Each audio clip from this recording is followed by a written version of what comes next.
Assalamualaikum warahmatullahi taala wabarakatuh.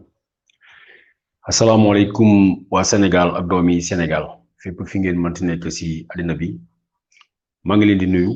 maa ngi leen di ziara leen balaq te di ko sakku ci yéen fu waay mënti nekk ci Sénégal wala ci àddina bi maa ngi lay jotali sama nuyoo ñoo leen ko waxoon ñoo leen ko diggoon tax na tey ma war a jàkkaarloowaat ak yéen gannaaw bi ñu pare ci li nga xam ne mooy dëju suñu mbokk bi di François Mancabou ndem si yàlla François Mancabou garde du corps vieux gradé boo xam ne këram lañ ko fekkoon le 17 juin 2022 gannaaw bi ñu ne woon tey dina am manifestation boo xam ne opposition bi nee na dina ko def François Mancabou bokkuloon ci marche François Mancabou këram lañ ko fekk jàpp ko ay boru 7 heures yóbbu ko fële ca sûreté urbaine bu Dakar ba ca gannaaw sa bakkanam mujje ca des fan yi ñu génn ma fàttali leen ni le 17 juin lañ ko jàppee le 13 juillet 2022 à 23h40 la génn àddina jël nañ ko keroog le 16 bi passé ñu robi ko fële ca cimetière bu nekk Saint-Lazare mbooloo mu bari topp ko waaye Sénégal ak doomi Sénégal fépp fi ñu mënti nekk ci àddina bi dañ doon laajte lan moo xew parce que toog nañu gannaaw bi mu génnee àddina le 13 juillet ñu ngi doon xaar gouvernement bi restituer néew bi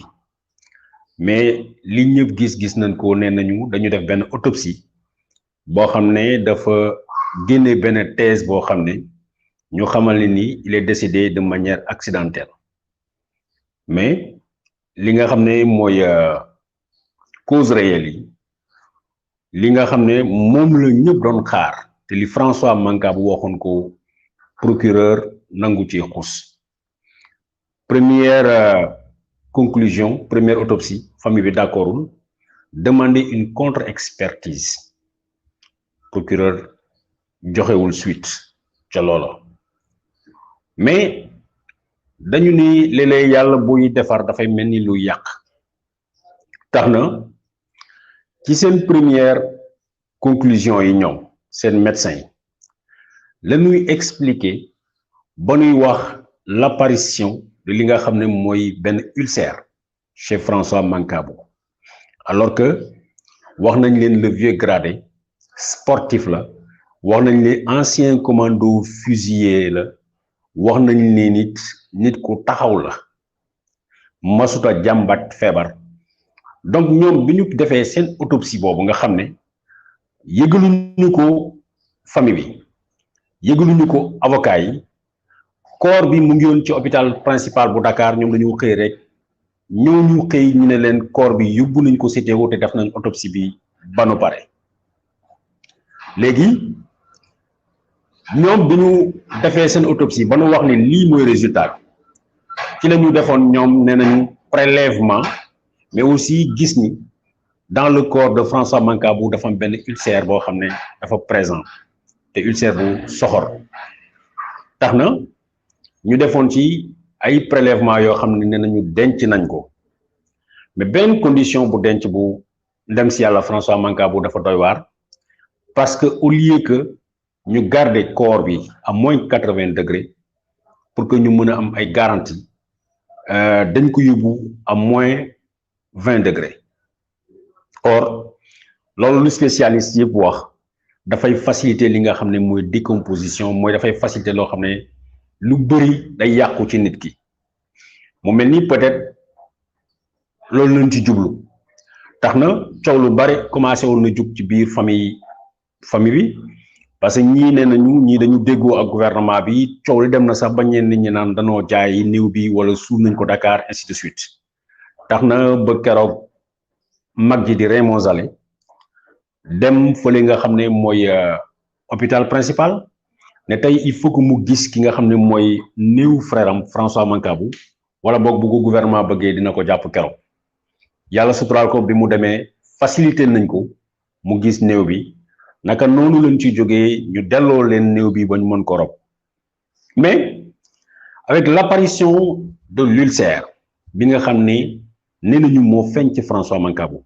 alors que nit la boo xam ne wax nañ leen ko danañ leen ko waxaat amul benn yoon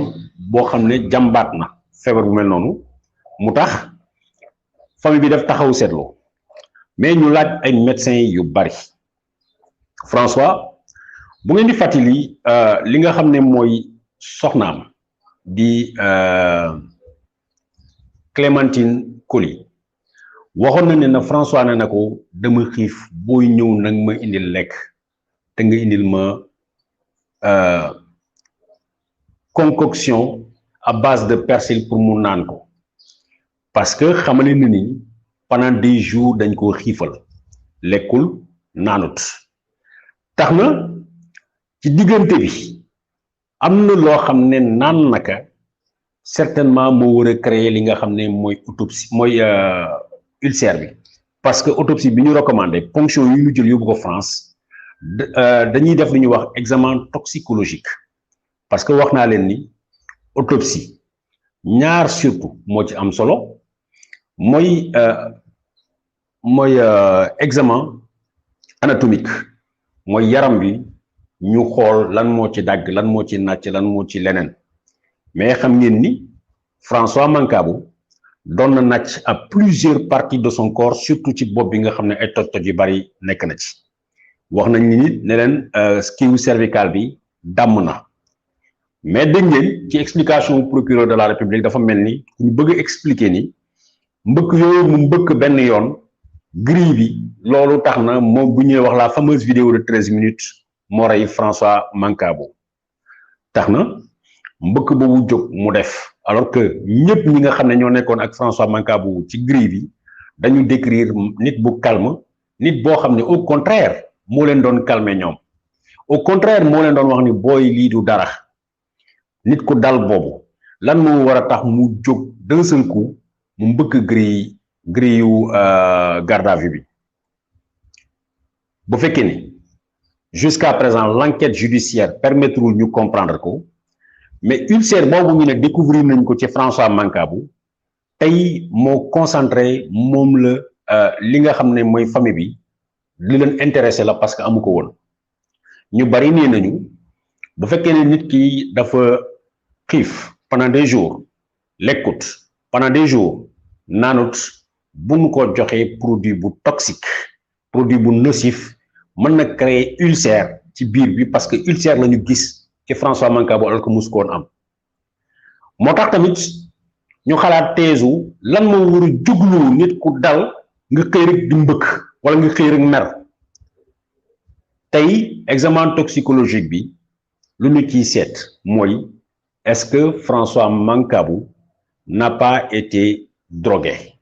ma bamtuwaat ko est-ce que li taxoon mu jóg mbëkk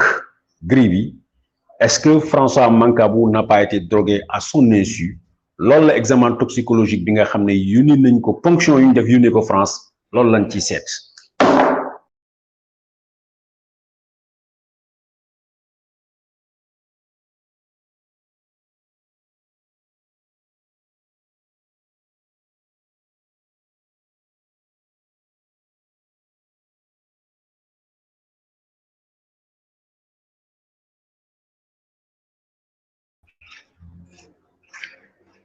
ngeen baal ma dañuy seet est-ce que examen toxicologique boobu est-ce que jotewul dara ak empoisonnement bi tey loolu mooy li nga xam ne moom la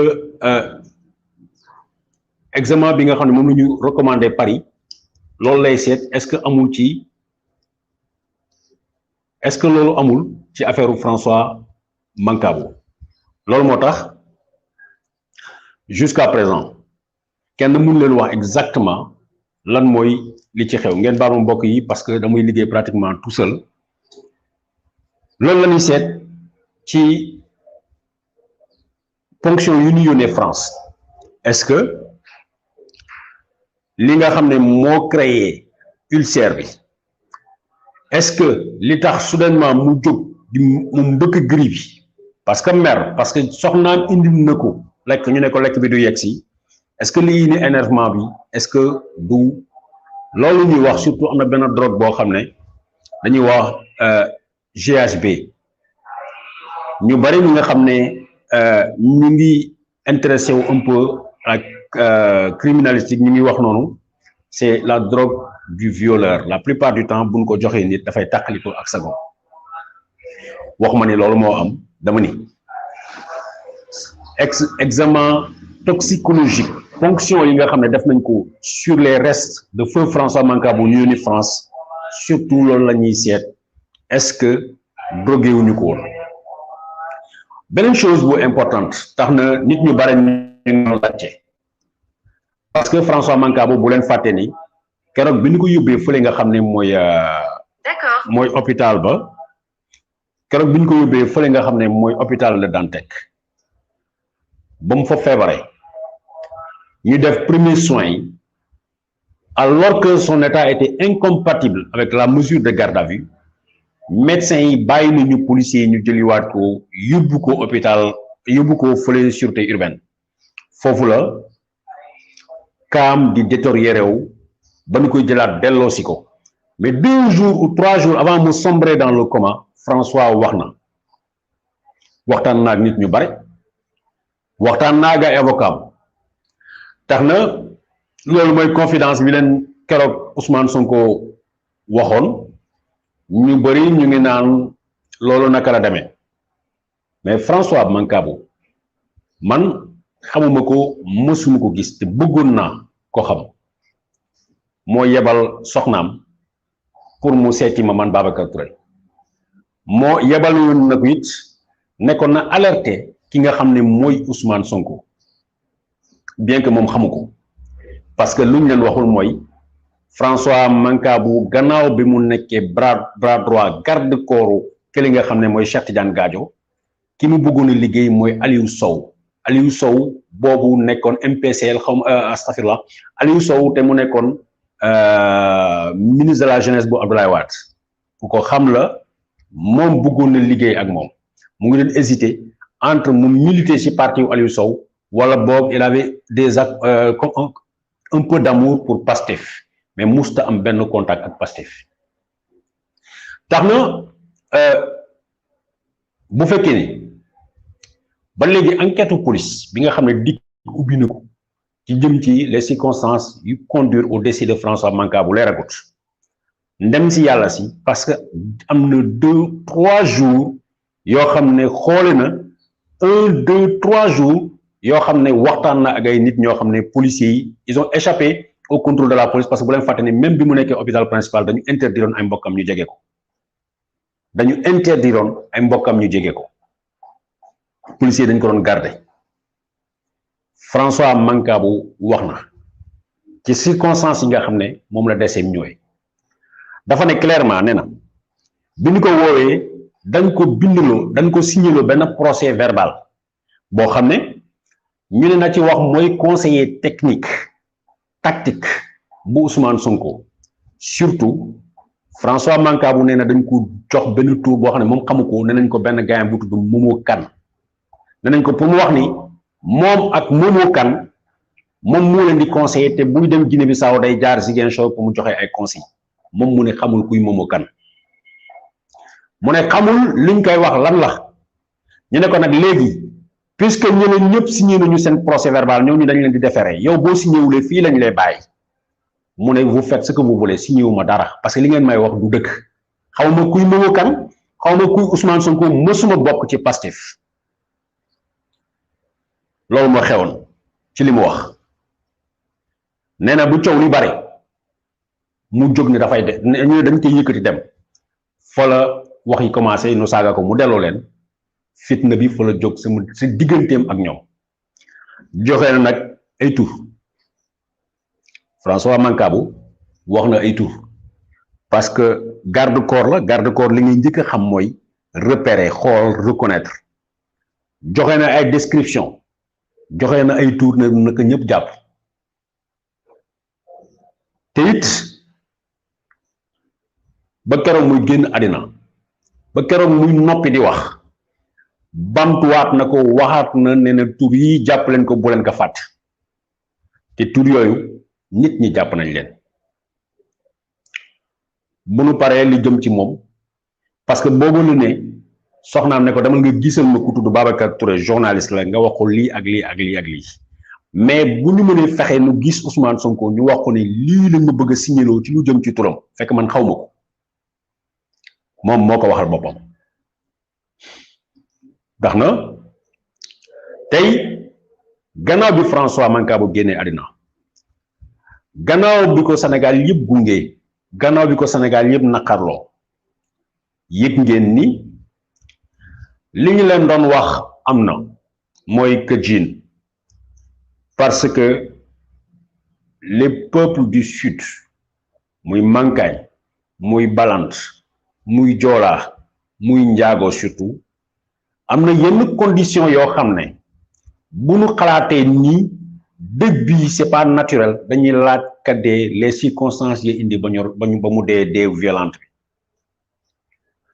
nit kooku it bu désigné ba pare leneen da cee topp mooy dañuy décider la sanction li ñu njëkk a wax mooy képp koo xam ne laale nga ci lii da nga ñëw taxaw nga wax ni man def naa lii buñ ci paree la ñuy décider sanction bi nga xam ne moom mooy am néew François yóbbuwuñu ko Guinée parce que mënuñu ko woon a transporter boole tiit François juddowul Guinée Dakaaru Njaay la juddoo Jëppal la juddoo mais sër bi nga xam ne moo laxas François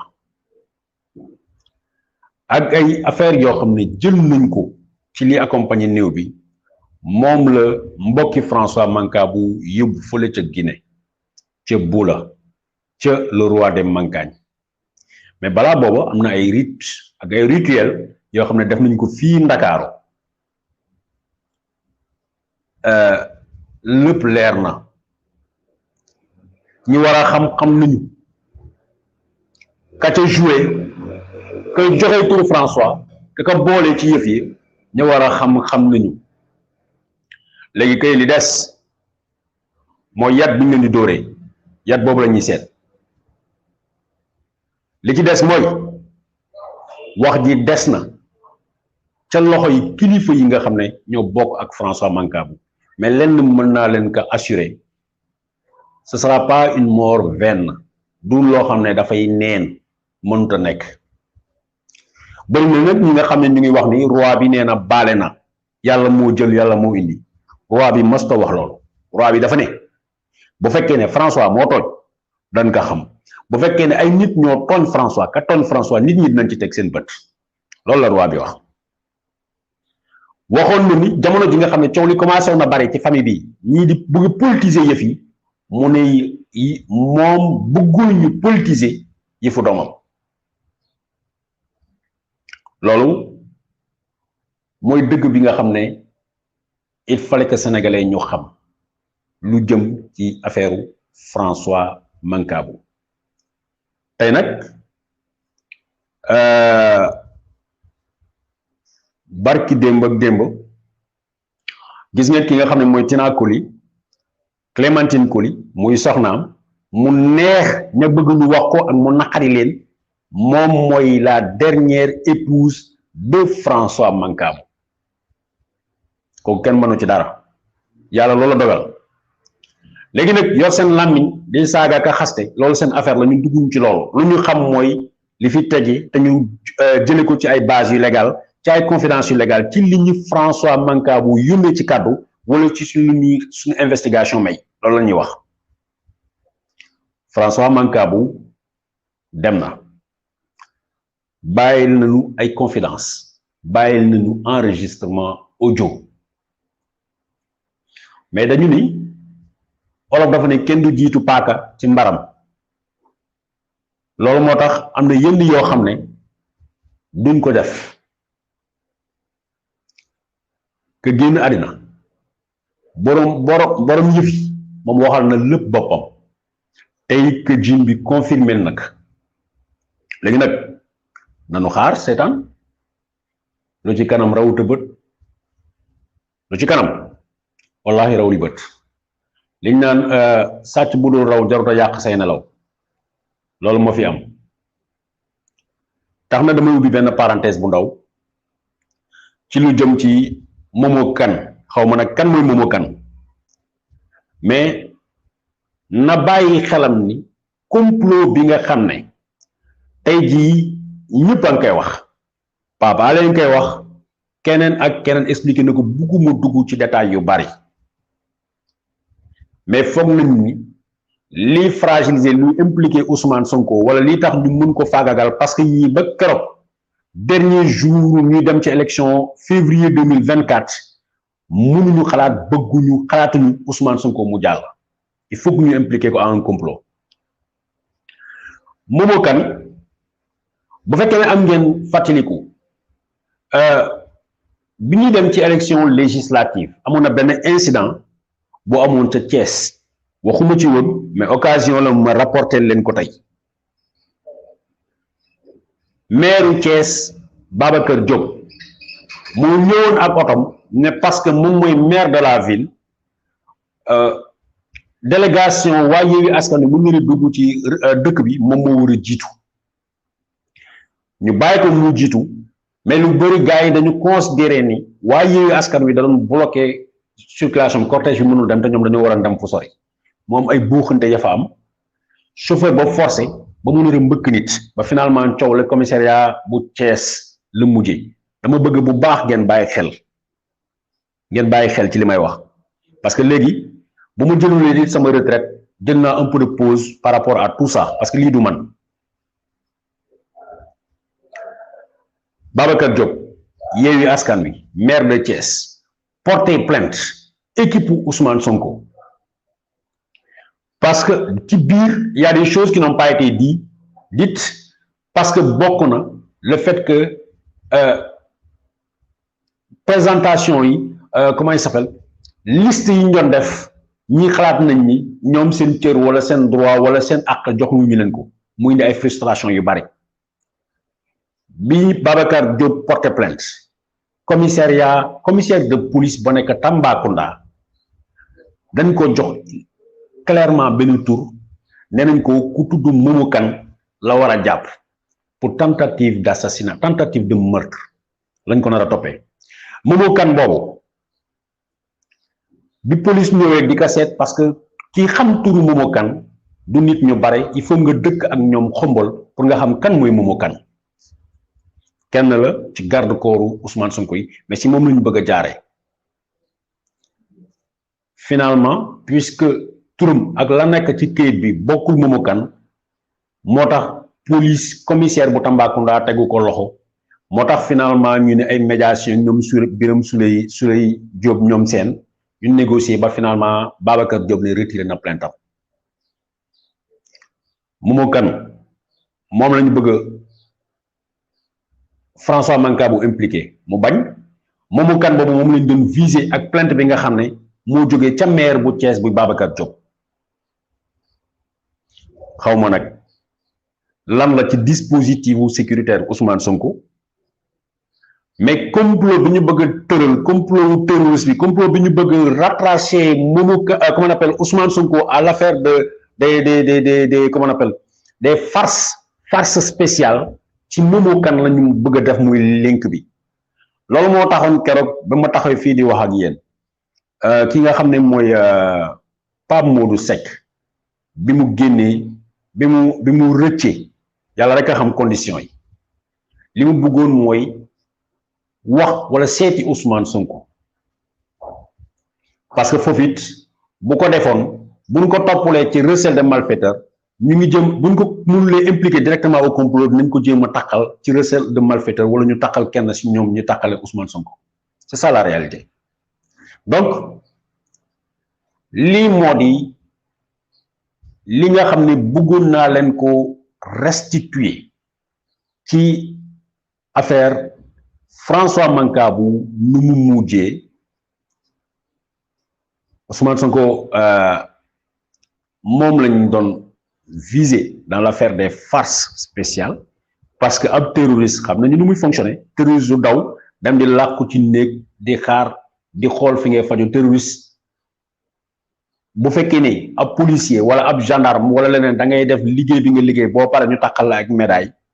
terroriste xaarul médaille terroriste ay objectif la yu clair terroriste ay bakkanam lay jaay mais ñii ñu jàpp ñii jógoon uti ay ers ñii jógoon uti ay cocktail molotov ñii jógoon ñi dañuy fagaru pour ay bandi ay wuyu yu gouvernement bi takkal jox yat sol leen tuli bu leen mënee dóor ñu fayu te ñu jàpp leen dugal leen ci kaso bi ne leen ay terroriste la ñun duñu ay terroriste donc en gros lii mooy les dernières heures lii mooy les confidences de feu François Mancabou liñ ko bëggoon a defloo lànk na ko ba finalement fitna dal digganteem ak ñi nga xam ne ñoo ko yoroon muy police ba ñetti nit ba ñeent joxe na seen tur ñett ba ñeenti nit joxe na seen tur nee na noonu buñ ko fàtte te ñun duñu mës a fàtte ba ilaa yu dini pour yooyu mais nañ leen seetaan li nga xam ne nag mooy këjin bi génne na këjin bi def na liggéeyam parce que def nañ ko fële ca Buula ca Guinée Bissau moom it génne na tur confirmé li nga xam ne François Mancabou waxoon nag mais Sénégal ngeen bàyyi xel ci kii nga xam ne mooy Momo Kane benn la ci garde corps yu Ousmane Sonko Momo Kane boobu xaw ma nag lu mu représenté pour Ousmane Sonko mais mooy kenn koo xam ne moom la ñu visé moom la ñu teg bët wax leen ni complot bi expliqué naa leen depuis jamono bi ñuy jàpp Ousmane Diatta boobu bi ñuy jàpp Ousmane Diatta boobu lañ ñu commencé dugal ay tuuru ndékkeeg ay tuuru Mancabou ak affaire yooyu fekk l'objectif c'était ça mais le problème c'est que ak ñoom kenn mënul dem contre la volonté divine li yàlla décidé kenn mënu ci dara gis ngeen depuis l'affaire Adji Sarr ba tey complot sur complot amul benn boo xam ne antu na mais malheureusement li ci nekk mooy ñu ngi rey ay nit malheureusement li ci nekk mooy ñu ngi tëj ay nit muy lépp li confirmer li Khadim Samb doon wax ne ab président de la république dafa war a rey bu bëggee dara dafa war a jàpp ay nit dugal leen ci kaso bi mais leen dama bëgg tey ñu wax ko mu leer ci bopp ñëpp kenn mënul domte kenn mënul la par force defloo ab peuple bu déterminé li mu bëgg kenn mënul par force nga ne ñoom il faut nous changer avis kenn mënul ni nit ñi par force il faut ngeen bëgg ma wala ngeen dee yéen ñëpp kon peuple boobu dina jeex mais bëgg nit bëgg projet du lu ñuy forcer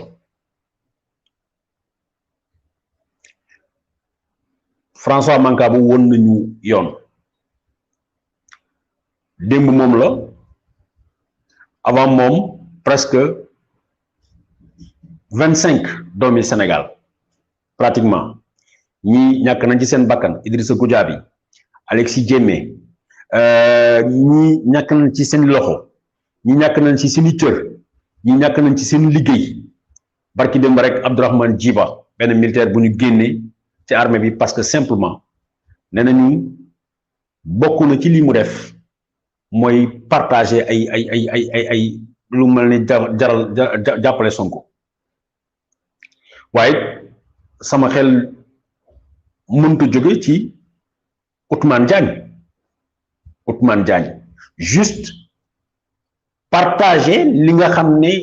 nee nañu benn revue de presse la nga boole ko ak éthique comme loolu rek lañ ko jàppee dugal ko ci kaso bi yóbbu ko instruction pour que mu mën a gën a yàgg ci kaso bi. Nadine Dia bàjjen Nadine lenn rek yónni nañ ko xaalis mu jël xaalis yónnee ko ay nit xamu ca lu ñuy doyee xaalis boobu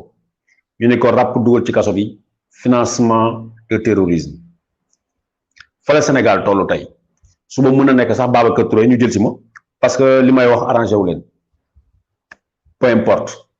parce que ñun ku ci dund 40 ans loo ci am lu ne bénéfice la mais Sénégal c'est le Sénégal seulement qui est éternel donc Sénégal boobu la ñu bëgg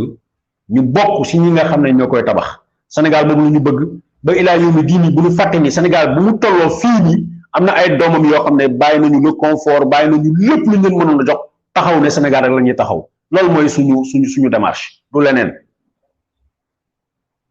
du leneen le Sénégal uniquement le Sénégal du Ousmane Sonko du Ousmane Diagne du Macky Sall du keneen Sénégal rek est éternel donc mbokk yi li mooy information bi ma leen bëggoon a jox ci les derniers actes expliquer leen autopsie bi comment ça s'est passé ulcère bi nga xam ne découvrir nañ ko ci François Mancabou alors que mustoon am ulcère ñu xalaat ni peut-être ulcère boobu dañ ko jox benn produit boo xam ne war naka naan mu créer ulcère boobu góom boobu ci estomac bi tax na dañu def ay ponction yooyu la ñu yónnee France pour ñu dem defi analyse parce que Sénégal mënu ko def mais xamal leen ni nu ñu waroon a conserver néew bi pour ñu def deuxième autopsie bañ nañu def ko ci température bu normal boobu def ko température boo xam ne pratiquement corps bi da doon commencé woon bëgg a yàqu xamal leen it François Mancabou balaa moo génn àddina tudd na ay nit lu mat ñeenti nit ne nañ leen bàyyi xel que jiin bi nga xam ne mooy lu mel ni autopsie chez les peuples du sud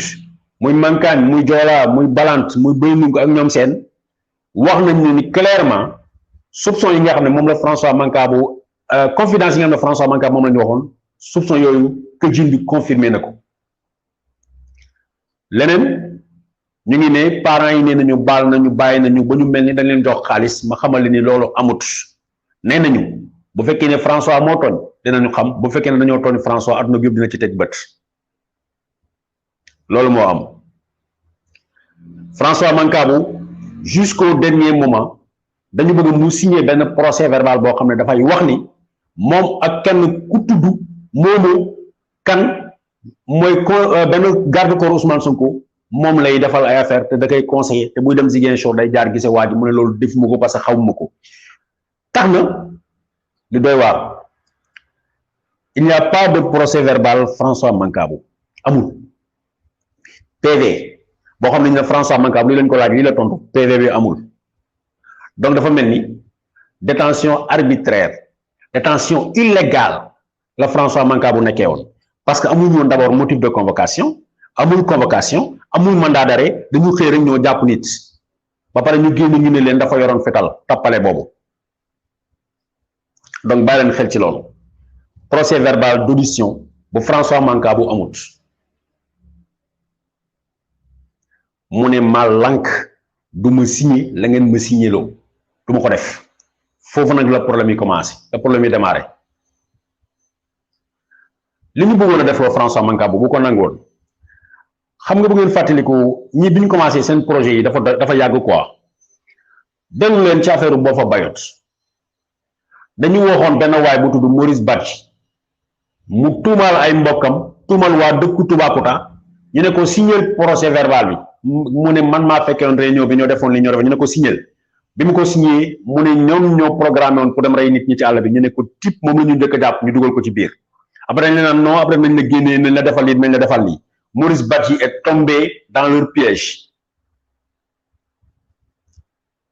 François Mancabou a dit non et il est mort pour avoir dit non dafa bañ dafa lànk ba tëdd suuf looloo tax mu dee tey naka ñëpp xam Momo Kane boobu ñu bëgg mu impliqué woon mooy Momo Kane ba policiers yi jóge woon Tambacounda dem jëli ko mooy Momo Kane bi nga xam ne nee nañu moom la ñu visé plainte bi nga xam ne Babacar Diop bu bokk pourtant Yewwi Askan Wi moo ko bindoon tentative de meurtre bàyyi leen ci xel bu baax nit ñi dañu ànd nit ñi dañuy nekk ci mbooloo mais xel yi projet yi bokkul xaw ma nag Momo Kane lan la représenté mais tey il est dans leur viseur li nga xam ne bëgg nañu mu ñëw dañoo bëgg mu jaarale ci Momo Kane donc sénégalais yi lii mooy information bi nga xam ne bëggoon naa leen ko jox maa ngi leen di baal ak di ko sàkku ci kenn ku ne si yéen di wax nag fu waay mën a nekk ci àddina bu leen fàtte mukk di ñu ñaanal parce que ñu ñaan rek lañu am waaw chaque jour bu ñu xëyee tout le monde est en danger au Sénégal tout le monde parce que soit def nga lu leen neexut soit wax nga lu leen neexut mais pas nga entraver code pénal déedéet mais ña nga xam ne ñoo bëgg ñoom ñu continuer di ñu yor di ñu ilif di ñu jaay doole di ñu imposer seen xalaat boo waxee lu la naqari rek ñu jël si la yéen nag ñun duñu daw duñu daay duñu reculer quelle que soit la dureté et la durée des sanctions danañ ko supporter duñu daw duñu daay duñu woor tamit askanu Sénégal ngeen bàyyi xel ci loolu lu mu mën a demee nag suba buñ leen nee Babacar mi doon wax li tourné na wax leen ne leen du benn dëkk Babacar day dee mais li mu wax loolu lay wax du ko mës a changé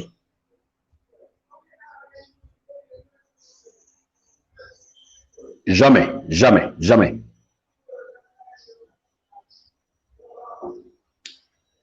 parce que man li ma gëm mooy li François Mancabou wone saayale ka fisa maloti dee moo gën gàcce yenn gàcce yi dee moo ko gën dans 3 ans dans 1 an dans 3 mois dans 5 ans dans 10 ans dans 20 ans François Mancabou daan ko fekki ñun ñi ñëpp waaye moom du am gàcce daf ñu mën a xool droit dans les yeux léegi nag ñun est-ce qu'on va mériter ce sacrifice loolu mooy wax ji mbokk yi lii laa leen bëggoon a jox comme information dans des conditions un peu artisanales ma di leen balaax di ko sakku ci kenn ku ne si yéen di leen ñaanal jàmm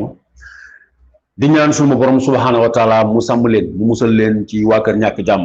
ak seen mbokk ak seen i ñi leen di doxal seeni soxla yal na yàlla sàmm Sénégal yal na yàlla sàmm Sénégal ñu fekkee ko ñu bañ ko fekkee yal na yàlla teg loxoom Sénégal yal na yàlla sàmm Sénégal mu permettre suñuy doom ñu mën a xam ne ñi leen fi jiitu woon ñu am un peu de fierté par rapport à ce qui se fait aujourd'hui jërëjëf